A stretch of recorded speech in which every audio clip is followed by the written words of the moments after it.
তোমাদের সবাইকে স্বাগত। আজ আমি বিশ্বকবি রবীন্দ্রনাথ ঠাকুরের আফ্রিকা কবিতাটা নিয়ে আলোচনা করব। এর আগে অবশ্য আরো কয়েকটি বাংলা কবিতা নিয়ে আলোচনা করেছি। ডেসক্রিপশন বক্সে তার লিংক দেওয়া আছে, যারা এখনো পর্যন্ত দেখোনি বা যাদের প্রয়োজন আছে তারা এগুলিকে দেখতে পারো, এবং পছন্দ হলে অবশ্যই লাইক, শেয়ার ও কমেন্ট করতে ভুলো না।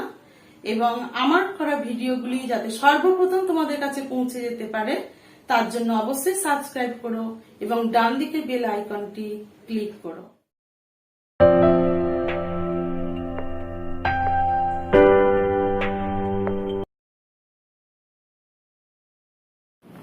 বিশ্বকবি রবীন্দ্রনাথ ঠাকুরের আফ্রিকা কবিতাটির অন্তর্নিহিত অর্থ কি, আজ আমি তা তোমাদের সামনে তুলে ধরব।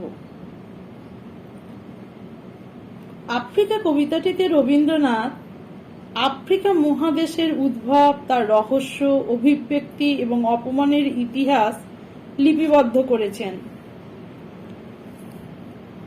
কবিতাটি সর্বপ্রথম 1343 বঙ্গাব্দে প্রবাসী পত্রিকায় প্রকাশিত হয়। পরবর্তীকালে এটি পত্রপুট কাব্যগ্রন্থের অন্তর্ভুক্ত হয়েছে। সৃষ্টির আদিতে প্রকৃতির রহস্যময়তায় ঢাকা আফ্রিকা মহাদেশ ছিল সমস্ত পৃথিবীর কাছে এক অচেনা এক অপরিচিত দেশ। তার জঙ্গলের গভীরতা তাকে রেখেছিল সভ্য সমাজ থেকে বহু দূরে। সে সভ্য সমাজের কাছে তাই ছিল উপেক্ষিত। কালক্রমে উন্নত সভ্যতা মদগর্বী দেশগুলি তাকে সহজেই করেছিল পদানত।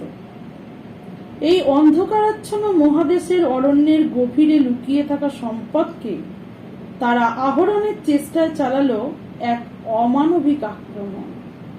ছিন্ন ভিন্ন করল তার দেহ, রক্ত, ঘাম আর কান্নায় ভিজে উঠল তাই আফ্রিকার মাটি।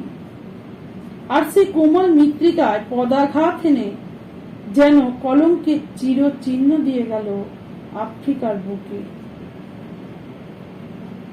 এই পীড়ন, এই অপমান ও লাঞ্ছনা যেন কবির হৃদয়কে ব্যথিত করেছে।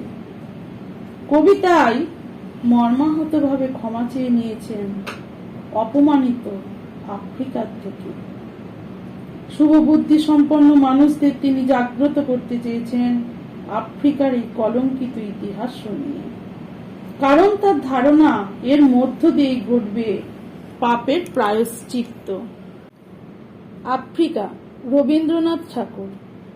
উদ্ভ্রান্ত সেই আদিম যুগে ষষ্ঠ যখন নিজের প্রতি অসন্তোষে নতুন সৃষ্টিকে বারবার করছিলেন বিধ্বস্ত, তার সেই অধৈর্যে ঘন ঘন মাথা নাড়ার দিনে রুদ্র সমুদ্রের বাহু প্রাচী ধরিত্রীর বুকের থেকে ছিনিয়ে নিয়ে গেল তোমাকে আফ্রিকা। বাঁধলে তোমাকে বনস্পতির নিবিড় পাহারায়, কৃপণ আলোর অন্তঃপুরে।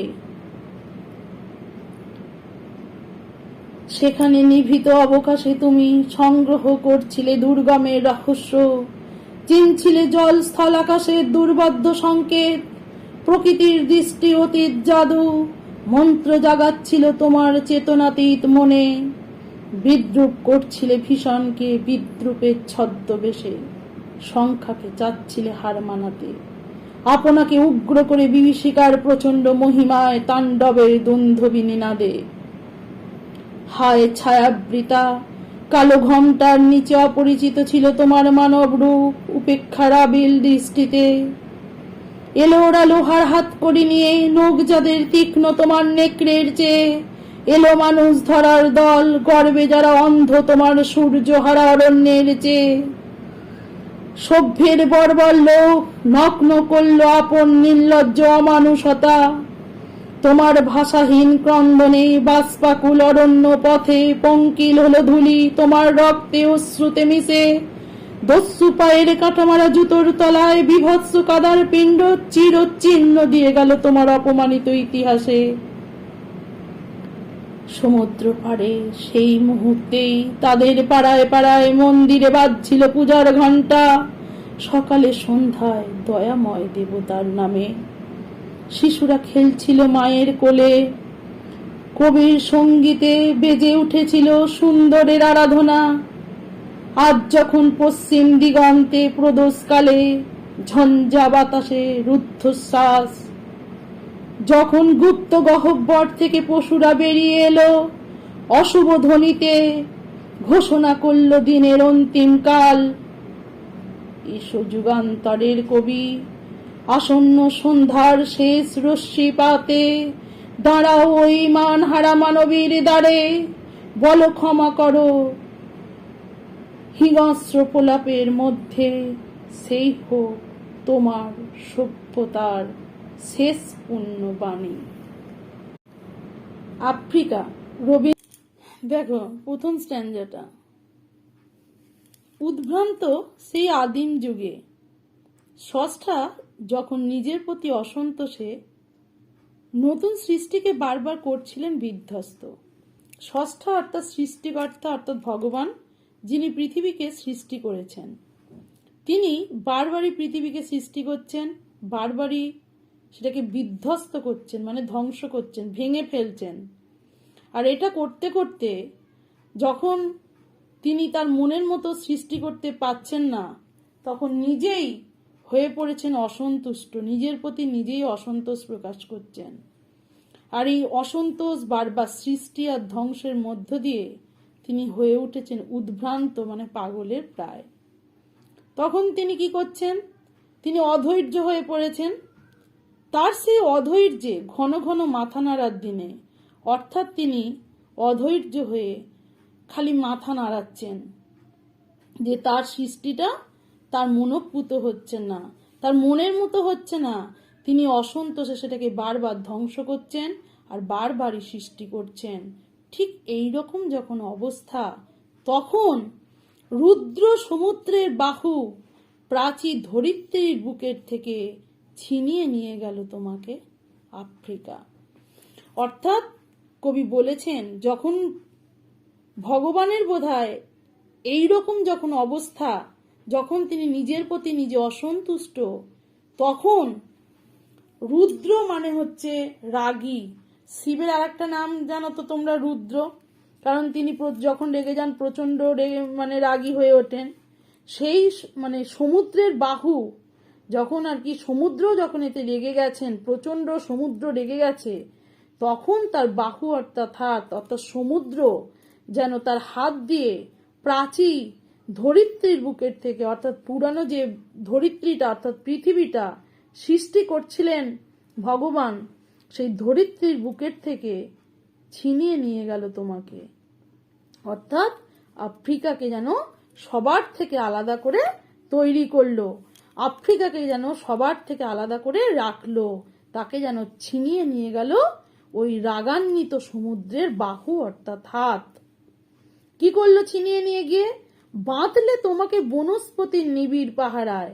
তাহলে ছিনিয়ে নিয়ে গেল, সেখান থেকে তোমাকে যাতে আর কেউ না নিয়ে আসতে পারে, আফ্রিকাকে যাতে কেউ আলাদা করতে আর না পারে, তার জন্য তাকে পাহারায় বাঁধলো, পাহারা দিল।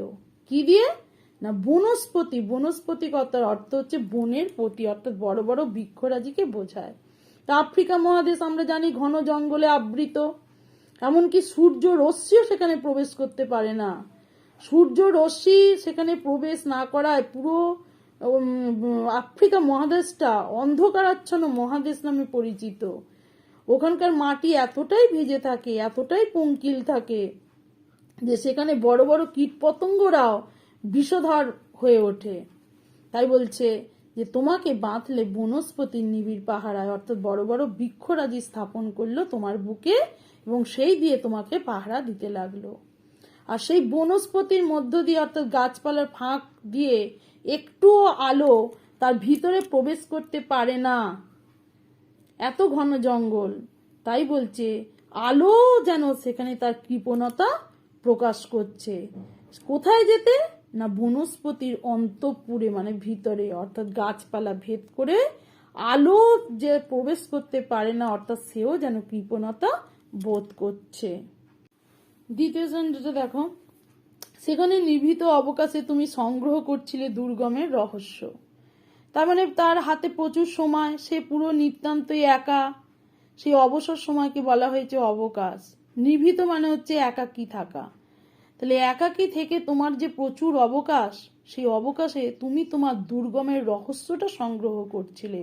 অর্থাৎ তুমি কেন এত দুর্গম, কেন এত দুর্বদ্ধ, সেই রহস্যটা কি তার পিছনে তুমি সেটাকে বোঝার চেষ্টা করছিলে। কে চাইছে বুঝতে চেষ্টা করছিল? না, আফ্রিকা।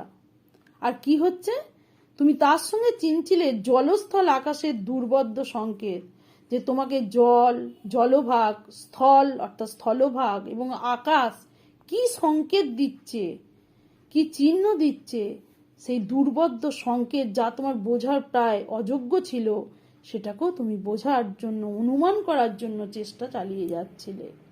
আর প্রকৃতির দৃষ্টি অতীত জাদু মন্ত্র জাগাচ্ছিল তোমার চেতনাতীত মনে। চেতনাতীত মানে চেতনার অতীত, মানে যেটা চিন্তা করা যায় না, সেই মন, তোমার যে মন ছিল, সেই তখনকার সেই সময়কার মনে তোমার মধ্যে একটা মন্ত্র জেগে উঠছিল, একটা অতীত জাদুর মন্ত্র। সেটা যেন প্রকৃতি থেকেই সৃষ্টি, অর্থাৎ তুমি নিজে নিজেই তোমার জাদু মন্ত্র যেন তোমার চেতনাতীত মন থেকে তুমি জপতে শুরু করেছিলে। বিদ্রুপ করছিলে ভীষণকে। তোমার এই ভীষণতা দেখে তুমি নিজেই তোমার ভয়ঙ্করতাকে যেন বিদ্রুপ করছিলে। বিদ্রুপ করছিলে মানে হচ্ছে তাকে বিদ্রুপ করা মানে হচ্ছে তাকে, মানে হচ্ছে ঠাট্টা, মানে তুমি ধরো ঠাট্টা করছিলে, বিদ্রুপ করছিলে। কিরকম করে? বিরূপের ছদ্মবেশে।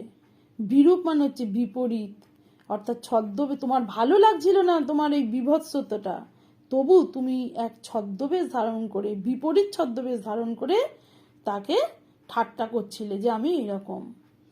কারণ তোমার মধ্যে একটা শঙ্কা অর্থাৎ ভয় কাজ করছিল তোমার এই বিভৎসতা দেখেই।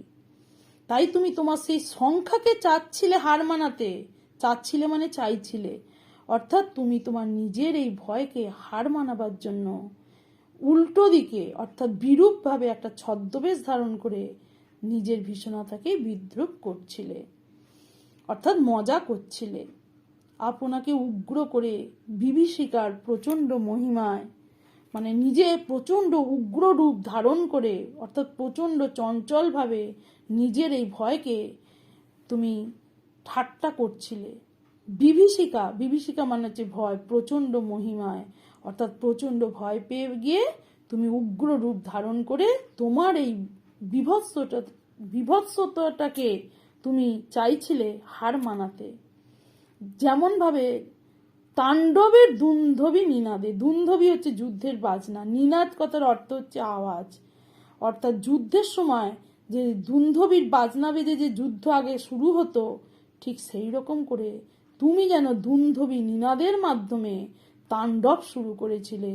তোমার এই ভীষণতাকে, তোমার এই দুর্বদ্ধতাটাকে তুমি মন্ত্র উচ্চারণের দ্বারা উগ্রভাবে বিভীষিকার প্রচণ্ড মহিমায় তোমার এই সংখ্যাকে তুমি হার মানাতে, অর্থাৎ ভয়কে হার মানাতে চাইছিলে। তোমার এই ভীষণতাকে তুমি হার মানাতে চাইছিলে। তৃতীয় স্ট্যান্ডার্ডে দেখো, হায় ছায়াবৃতা, কালো ঘোমটার নিচে অপরিচিত ছিল তোমার মানব রূপ। হায় ছায়াবৃতা কেন বলা হয়েছে? ছায়া দ্বারা আবৃত বলে। কিসের ছায়া? না, বলেছি আগেই, আফ্রিকা মহাদেশ ঘন জঙ্গলে আবৃত। এমনভাবে আবৃত যে মানে পাতাকে ভেদ করে, গাছের ছায়াকে ভেদ করে সূর্যরশ্মি মাটি পর্যন্ত পৌঁছতে পারে না। আফ্রিকা মহাদেশ এতটাই দুর্বদ্ধ, এতটাই দুর্গম। তাই বলছে হায় ছায়াবৃতা, কালো ঘোমটার নিচে, তাহলে পুরো নিচেটা অন্ধকার হয়ে আছে, তাহলে সেখানে কিছু দেখা যাচ্ছে না, তাহলে অন্ধকারটাকে তাই কালো বলে কবি তুলনা করেছেন, এবং গাছগুলোকে ঘোমটার সঙ্গে তুলনা করেছেন। তাই বলছে হায় ছায়াবৃতা, কালো ঘোমটার নিচে অপরিচিত ছিল তোমার মানব রূপ। তুমি এমনই ভাবে ঘোমটা দিয়েছিলে, অর্থাৎ এমনই ভাবে গাছপালা বনানি তোমাকে ঘিরেছিল যে তোমার এই মানব রূপ, অর্থাৎ আফ্রিকা মহাদেশকে একটা মানবীর সাথে তুলনা করছে, একটা মানুষের সাথে তুলনা করছে, যে তুমি এমনভাবে ঘোমটা দিয়েছিলে যে তুমি অপরিচিত হয়েছিলে, অর্থাৎ কারুর কাছে তোমার পরিচয় ছিল না। অপরিচিত ছিল তোমার মানব রূপ, উপেক্ষার আবিল দৃষ্টিতে, অর্থাৎ সবাই তোমাকে দেখতো, খালি ভাবতো তুমি ঘন জঙ্গলে ঢাকা, তুমি দুর্বোধ্য, তাই তোমাকে সবাই উপেক্ষা করে গেছে, মানে এড়িয়ে গেছে, দেখেছে আর তোমাকে উপেক্ষা করে গেছে। তোমার মধ্যে যে কি রহস্য আছে সেটাকে তারা উদ্ঘাটন করার কখনোই চেষ্টা করেনি।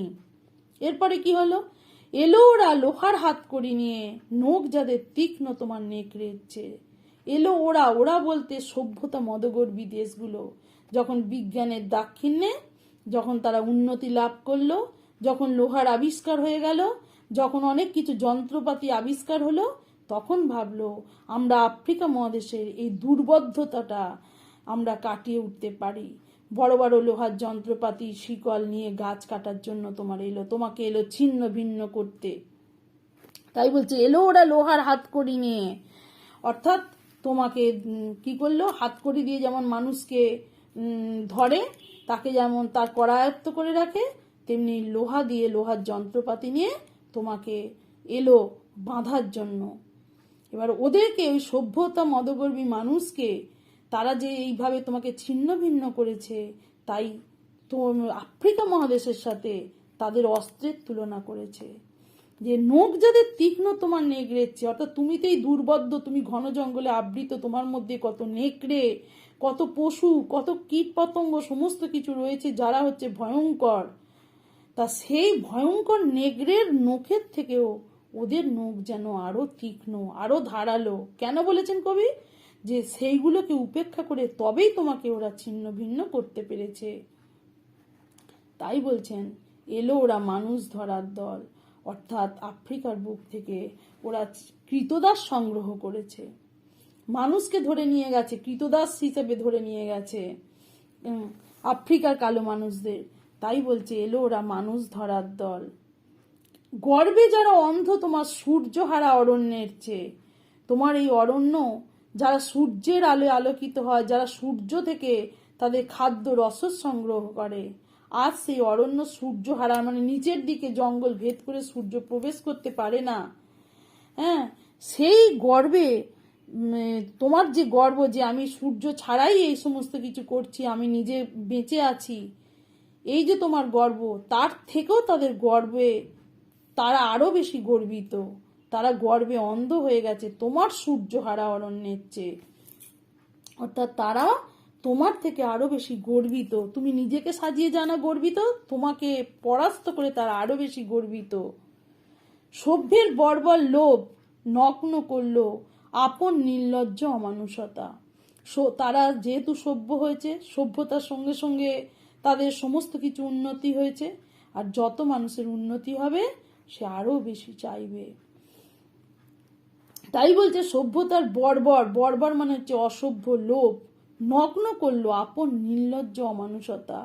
নগ্ন করলো মানে খুলে দিল, সমস্ত কিছু খুলে দেয়া, করলো আপন নির্লজ্জ অমানুষতা, অর্থাৎ সবার সামনে প্রকাশ ঘটালো নিজের আপন মানে নিজের, নির্লজ্জ মানে লজ্জাহীন, অমানুষতা, তারা যে অমানুষ, এমন ভাবে তোমার উপর অত্যাচার করলো, তাতে তাদের অমানুষতা, নির্লজ্জ অমানুষতা প্রকাশ ঘটলো।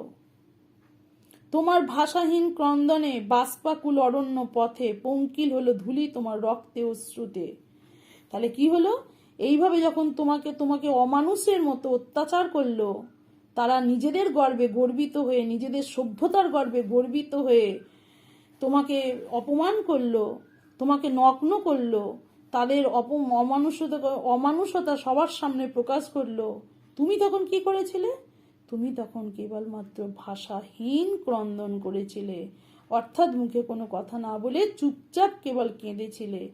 তাই বলছে ভাষাহীন ক্রন্দনে বাষ্পাকুল অরণ্য পথে, অর্থাৎ তোমার এখানে আফ্রিকার কান্না বলতে এই বাষ্পাকুল অরণ্য পথে কবি বলেছেন। অর্থাৎ যেহেতু আফ্রিকা মহাদেশ ঘন জঙ্গলে আবৃত, তা সেখানে তো সমস্ত জঙ্গল মানে গাছপালা যেন বাষ্পমোচন করবেই, আর বাষ্পমোচনে যে জল বেরোবে, ঠান্ডা পরিবেশ থাকবে, তাতেই কি হচ্ছে আফ্রিকা মহাদেশের মাটি মানে জঙ্গলের মাটিগুলো নরম এবং কাদার মানে পাতা পচে পচে সেখানে উঁচু হয়ে কাদার স্তরের মতো পরিণত হয়েছে। তাই বলছে সেই তাকেই কবি এই বাষ্পমোচনকেই, অরণ্যের বাষ্পমোচনকেই কবি ভাষাহীন ক্রন্দনের সাথে তুলনা করেছেন। আর এই অরণ্যের যে বাষ্পমোচন, তার ফলে কি হলো, পঙ্কিল হলো ধূলি তোমার রক্তে অশ্রুতে মিশে। অর্থাৎ কবি এই যে গাছ কেটেছে, গাছের রস পড়েছে, পশু ধরে নিয়ে গেছে, মানুষকে এইভাবে কৃতদাসে পরিণত করেছে, কত সংগ্রাম হয়েছে, লড়াই হয়েছে, তাদের হাত করে দিয়ে ধরে নিয়ে গেছে, তাতে তুমি ক্রন্দন করেছো, তোমার রক্তপাত হয়েছে, এই সমস্ত কিছু ধুলোর মধ্যে মিশে ধুলোগুলো পঙ্কিল মানে পাঁকে পরিণত হয়েছে।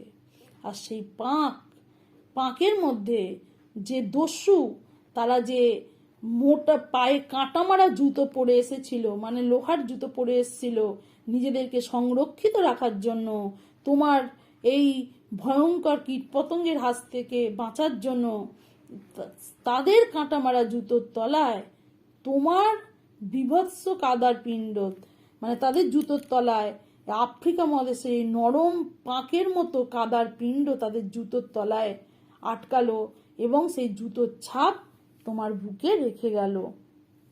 তাই বলছে চিরচিহ্ন দিয়ে গেল তোমার অপমানিত ইতিহাসে। অর্থাৎ তোমার এই পঙ্কিল ধুলির ওপর তারা তাদের জুতোর ছাপ রেখে গেল। অর্থাৎ এই ছাপটাকেই কবি বলেছেন চিরচিহ্ন দিয়ে গেল, এবং তোমায় যে অপমান করে গেল, তোমাকে যে ছিন্ন ভিন্ন করলো, এটাই হচ্ছে আফ্রিকার অপমানিত ইতিহাস। এই অপমানিত ইতিহাসে একটা যেন চির দাগ দিয়ে গেল। পরের স্ট্যান্ডটা দেখো, সমুদ্র পাড়ে সেই মুহূর্তেই তাদের পাড়ায় পাড়ায় মন্দিরে বাজছিল পূজার ঘণ্টা, সকালে সন্ধ্যায় দয়াময় দেবতার নামে শিশুরা খেলছিল মায়ের কোলে। তাহলে যেই সমুদ্র পাড়ে, মানে তখনকার দিনে তো সমুদ্র যাত্রার মাধ্যমেই এক দেশ থেকে আর এক মহাদেশ থেকে আর এক দেশ বা আর এক মহাদেশে পাড়ি দেওয়া হতো। তাহলে এবং জাহাজই ছিল সমুদ্র যাত্রার একমাত্র মাধ্যম। তাই সমুদ্র পাড়ে অর্থাৎ পরপাড়েই সেখানে মানে তারা এসেছে। সেই মুহূর্তে মানে সেই সময় যারা যে দস্যুরা তোমার উপর আক্রমণ চালিয়েছে, তাদের পাড়ায় পাড়ায় কিন্তু তাদের আত্মীয় স্বজনরা ঠাকুরকে সবসময় দয়াময় বলে, তাদের দয়াময় দেবতার নামে তারাও কি করছিল, পুজো করছিল তাদের প্রিয়জনদের রক্ষার আশায়। তাহলে দয়াময় দেবতা তাদেরকে রক্ষা করার জন্য কিন্তু পূজা নিচ্ছিল, অথচ তারাই, সেই দস্যুরাই কিন্তু এসে তোমাকে ছিন্ন ভিন্ন করলো, তোমার উপর অত্যাচার করলো, অমানসিকতা তাদের প্রকাশ ঘটালো, আর তুমি কিন্তু নীরবে সবকিছু সহ্য করে গেলে। তাদের শিশুরা কিন্তু সেখানে মায়ের কোলে নির্বিঘ্নে খেলাধুলো করছিল। এই সমস্ত কিছু দেখে কবির যেটাকে ভালো লেগেছে, যেটাকে সুন্দর বলে মনে হয়েছে, কবি সেটিকেই তার সঙ্গীতের মাধ্যমে, তার কবিতার মাধ্যমে প্রকাশ ঘটিয়েছেন। অর্থাৎ আফ্রিকার এই নিশ্চুপ ক্রন্দনকে কবি সুন্দর বলে তুলনা করেছেন।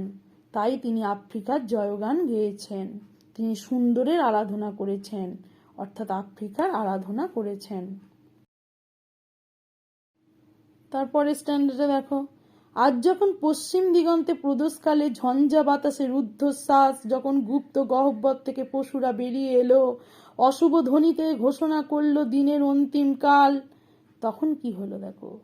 আজ যখন পশ্চিম দিগন্তে প্রদোষকালে, যখন পশ্চিম দিকে প্রদোষ মানে হচ্ছে ভোরবেলা, ঝঞ্ঝা বাতাসে রুদ্ধশ্বাস, যখন ভোরবেলা সাধারণত পরিবেশ কি থাকে, শান্ত থাকে, কিন্তু সেই প্রদোষকালে ভোরবেলায় ঝঞ্ঝা মানে ঝড়, বাতাসযুক্ত ঝড় উঠেছে, সেখানে রুদ্ধশ্বাস বয়ে যাচ্ছে। কি হয় পশ্চিম দিগন্তে কেন বলেছেন, পশ্চিম দিগন্তে সূর্য অস্ত যায়, অর্থাৎ এদের এবার অবসানের পালা। তাই কবি বলেছেন ভোরবেলা যখন বাতাস চুপচাপ থাকে, শান্ত থাকে, মনোরম থাকে, ঠিক সেই সময় আজ যেন ঝড়ের আভাস উঠেছে। কিভাবে? তুমি এবার জেগে উঠেছো। তুমি এতদিন অত্যাচার সহ্য করে করে তোমার যখন গুপ্ত গহ্বর থেকে পশুরা বেরিয়ে এলো, তোমার অরণ্য থেকে তোমার লুকোনো পশুরা যখন বেরিয়ে এলো, হিংস্র হয়ে উঠলো, তারা যখন প্রতিবাদ করতে শিখলো, অশুভ ধ্বনিতে ঘোষণা করলো দিনের অন্তিম কাল।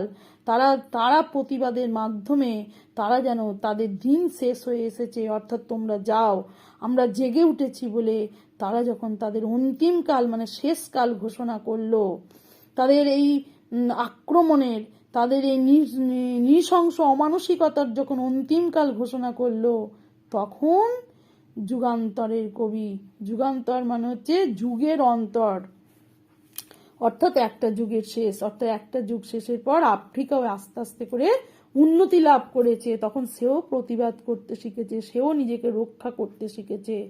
তাই বলছেন কবি, এসো যুগান্তরের কবি, অর্থাৎ একটা যুগ শেষ হয়েছে আর একটা যুগে যখন উন্নতি হয়েছে তখন কবি বলছেন, আসন্ন সন্ধ্যার শেষ রশ্মিপাত, এবার তো সন্ধ্যা হয়ে গেছে, শেষ যখন আলোক রশ্মি পড়ছে সূর্যের রশ্মি, তখন দাঁড়াও ওই মানহারা মানবীর দ্বারে।